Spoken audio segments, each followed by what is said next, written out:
2022년 마지막 날입니다.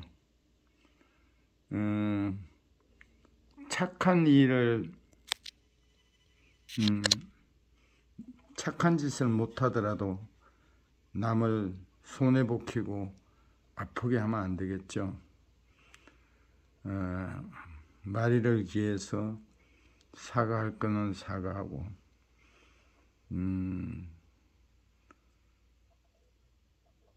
참 이렇게 잘못이 있는 게 있으면 다 정리를 해야 됩니다. 2023년은 고물가 시대라 합니다. 대안이 중요하죠. 월급 빼고는 다 오른다 합니다. 월급이 올라야 하는데, 그러면 대안이 무엇인가 하면은 온 가족이 모두가 대학생도 알바를 하든가 모두가 일을 해야 합니다. 돈을 따라가는 것이 아니라 일을 하다 보면 돈은 따라옵니다. 우리 가족은 며느리 둘이도 직장이 같고 아들 셋, 딸 하나 다 일이 있고 저희 식구도 일을 하고 저도 열심히 일을 합니다. 그리고 우리 막내 아들은 대학생인데 일을 합니다. 그러니까 같이 이렇게 온 가족이 함께 짐을 지고 가는 거죠. 혼자 일해서 여러 가족을 경영을 이룬다는 건 너무너무 어깨가 무겁죠. 이제 이명박 전 대통령도 사면이 되었습니다. 오히려 이분이 참 명예와 돈을 따라가고 명예, 돈, 부 가난했던 시절에서 어릴 때 아주 가난했는데 이번에 대통령의 어머니가 기도가 참 이렇게 힘들게 살면서 그 기도를 많이 하였습니다. 그 김경수 씨도 사면이 되어 나왔는데 이 사람은 자기가 뭐 독립운동이나 했다가 감옥에 갔다 나온 것이 원하지 않는 자기는 선물을 받는다고 이렇게 말합니다. 이명박 대통령은 이제 완전히 더 철이 들은 것 같아요. 대통령 때보다 나오면서 어떤 말을 했는가, 금융여러분께 심려를 끼친 데 대해 대단히 송구스럽게 생각합니다. 저는 위기의 극복과 대한민국의 번영을 위해 기도함으로써 역할을 하겠습니다 라고 밝혔습니다. 얼마나 비교됩니까? 김경수 씨는 분명히 그 부정선거에 가입하고 범죄자인데 자기가 뭐 독립투사인 것 마냥 참 철이 안 들었습니다.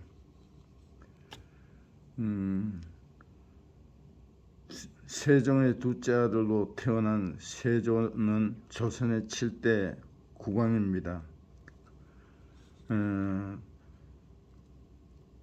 단종을 폐위시키고 즉위했습니다. 그는 평생 질환에 시달렸습니다. 세조는 많은 의원을 만나면서 좋은 의원에 관한 이야기를 했습니다. 첫째는 심의입니다. 환자의 마음을 편하게 하고 불안하지 않게 해 안정된 상태에서 치료함을 말합니다. 둘째는 식이, 음식을 잘 조절해서 치료합니다. 음식을 가려 먹고 소식하면서 천천히 먹어야 합니다. 그래야 입에서 이렇게 침이 나와서 그것이 함께 넘어가야 됩니다. 꿀꺽꿀꺽 삼키면 위에 부담을 주죠. 셋째, 약입니다. 약을 잘 조절해서 치료합니다. 약은 독약이 될 수도 있지만 하여튼 너무 아프고 이러면 먹어야 되겠죠. 너무 잠이 안 오면 괴로운 거예요. 그러면 정신신경과가 아니고 수면제를 사다가 먹어야 됩니다. 저도 5개월 동안 잠이 안 오고 불안한 오랜 한 3년 정도 잠이 안 오고 불안 우울증이 있었을 때가 있었습니다. 그러나 저는 뭐 약은 먹지 않고 견뎠습니다. 그래서 저는 아주 심한 노동을 통해서 치료했죠. 신앙에서 제일 중요한 것은 마음을 지키는 것입니다. 북이스라엘이 아수르 제국에 의해 남유다는 바벨론 제국에 의해 망합니다.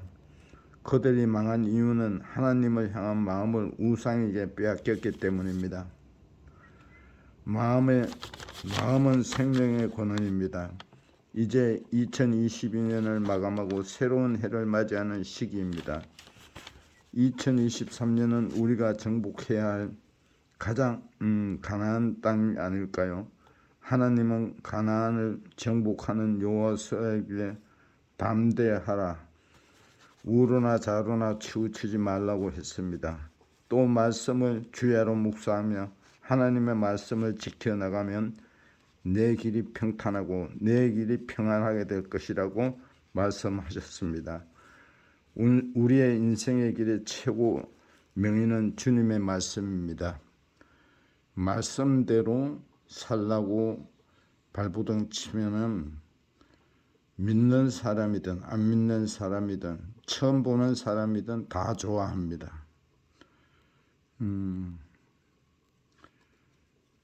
또 이렇게 베품의 행복이라는 이런 누가 글을 올렸습니다.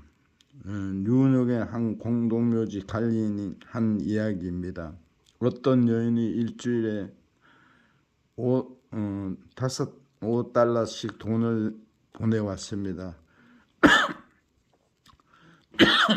그리고 편지가 같이 왔습니다. 죄송합니다. 제가 몸이 아파서 아들묘에 갈 수가 없습니다. 아들묘에 일주일에 한 번씩 신선한 꽃을 갈아 꽂아주기 바랍니다. 한 주도 그러지 않았습니다. 그렇게 수년이 흘렀습니다. 어느 날 그 공동묘지를 한 부인이 방문하였습니다. 차가 도착하자 뒷자리에 앉았던 부인은 운전기사가 부축에 내리는 것입니다. 몸이 쓰러질 듯 흔들렸습니다. 곧 죽을 것 같은 몸이었습니다. 그런데 그 가슴에는 꽃다발이 하나름 안겨 있었습니다. 그 여인은 관리인을 찾아와서 말했습니다. 제가 바로 일주일에 한 번씩 편지와 오부를 보냈던 사람입니다. 내 이름은 아담스입니다. 제가 오늘 직접 오게 된 이유가 있습니다.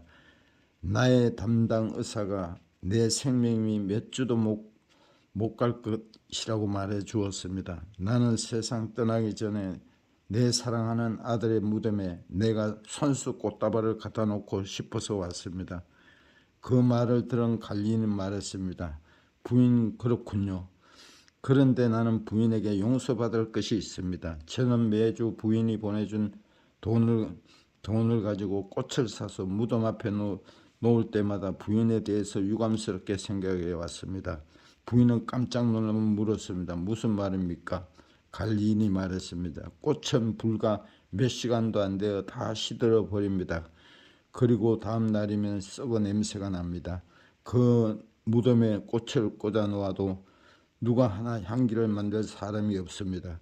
죽은 사람이 냄새를 맡습니까? 좋아합니까? 그것은 부인의 생각일 뿐이고 죽은 사람은 보지도 못하고 즐기지도 못합니다. 저희 집 옆에 공립병원이 있습니다. 그래서 나는 가끔 가족이 없이 혼자 입원하는 환자들에게 꽃을 갖다 주곤 하였습니다. 그들에게 꽃을 주면 너무 좋아하였습니다. 환하게 웃었습니다. 냄새도 맡고 기뻐하였습니다. 부인께서 매주마다 이제는 공동묘지에 꽃을 가져오지 말고 소외당한 사람들에게 꽃을 한번 갖다 주보십시오. 죽은 사람에게 주어서 무엇을 합니까? 산 사람에게 주어야지요. 이 말을 듣고 부인은 아무 말도 하지 않고 가버렸습니다. 그 후 3개월이 지났습니다. 어느 날 그 부인이 직접 운전을 하고 건강한 모습으로 공동묘지에 나타났습니다. 그리고 말했습니다.